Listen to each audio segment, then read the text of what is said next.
दोस्तों, हमारा देश मंदिरों और धार्मिक स्थानों के लिए विश्व भर में विख्यात है।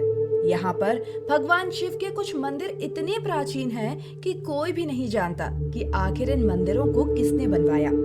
इन मंदिरों की शिल्पकला देखकर तो बड़े बड़े वैज्ञानिकों के होश उड़ जाते हैं। इन्हें देखने से लगता है कि मानो इन्हें स्वयं देव शिल्पी विश्वकर्मा ने ही बनाया हो। मनुष्य द्वारा यह काम असंभव लगता है।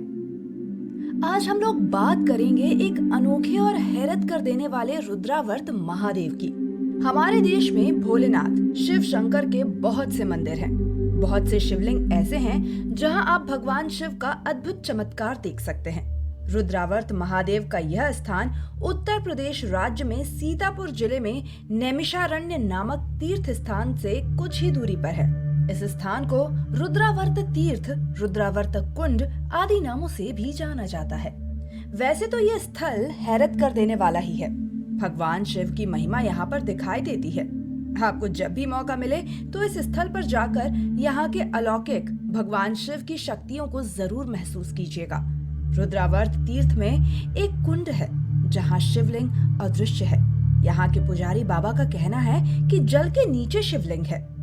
भगवान शिव का यह हैरत कर देने वाला स्थान सीतापुर जनपद में नीमसार से लगभग 7 किलोमीटर की दूरी पर गोमती नदी के किनारे एक गांव आरबापुर में स्थित है। आपको यहां आने के लिए नीमसार से ई रिक्शा या फिर टैक्सी मिल जाएगी। बाकी यहाँ कोई भी साधन लगातार नहीं चलते। वैसे यदि आप अपने साधन से जाएं तो ज्यादा अच्छा है, क्योंकि ई रिक्शा का कोई भरोसा नहीं है। भगवान शिव का एक छोटा सा कुंड है जो कि बिल्कुल गोमती नदी से सटा हुआ है। ज्यादा पानी होने पर आप जान ही नहीं पाओगे कि यहाँ पर कोई कुंड भी है। चलिए अब रूबरू कराते हैं इसके चमत्कार से।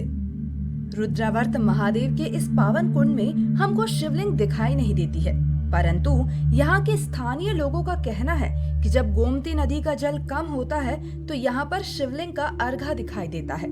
बाकी इस कुंड में हमको शिवलिंग नहीं दिखाई देता। अब सबसे खास बात, यदि आप सच्चे मन से महादेव का नाम का उच्चारण करके इस रुद्रावर्त कुंड में बेलपत्र अर्पित करते हो तो आपका बेलपत्र इस पवित्र कुंड के जल में डूब जाता है। सच में ये बात हैरत कर देने वाली है, क्योंकि बेलपत्र पानी में डूबता नहीं है। इस बारे में पुजारी जी से पूछने पर पता चला कि कुंड में साक्षात भगवान शिव शिवलिंग के रूप में स्थापित हैं, तो बेलपत्र सीधे उनके पास पहुंच जाता है। अच्छा, एक और खास बात, आपका बेलपत्र खंडित या विभाजित नहीं होना चाहिए। यदि बेलपत्र जरा सा भी खंडित या विभाजित है तो वह नहीं डूबेगा। चलिए अब दूसरे चमत्कार को जान लेते हैं। जब हम रुद्रावर्त महादेव के कुंड में दूध चढ़ाते हैं तो हमारा चढ़ाया हुआ दूध एक सीधी सी धार में जल के अंदर जाता हुआ दिखाई देता है। अमूमन देखा जाए तो जल में यदि दूध डालें तो दूध फैल जाता है। रुद्रावर्त महादेव में दूध बहुत ही कम फैलता है और एक सीधी धार में भगवान शिव को प्राप्त होता है। अब महादेव का सबसे बड़ा चमत्कार जो आपको सोचने पर विवश कर देगा। इस रुद्रावर्त कुंड में आप 5 फल भगवान शंकर को अर्पित करोगे तो कुछ ही देर बाद आपके द्वारा अर्पित किए गए 5 फलों में से 1 या 2 फल ऊपर आ जाएंगे और वो आपको प्रसाद के रूप में प्राप्त होंगे। जब हम यहाँ गए तो हमने 5 फल इस पवित्र कुंड में डाले और उनमें से 1 फल तुरंत ही ऊपर आ गया, बाकी के 4 डूब गए।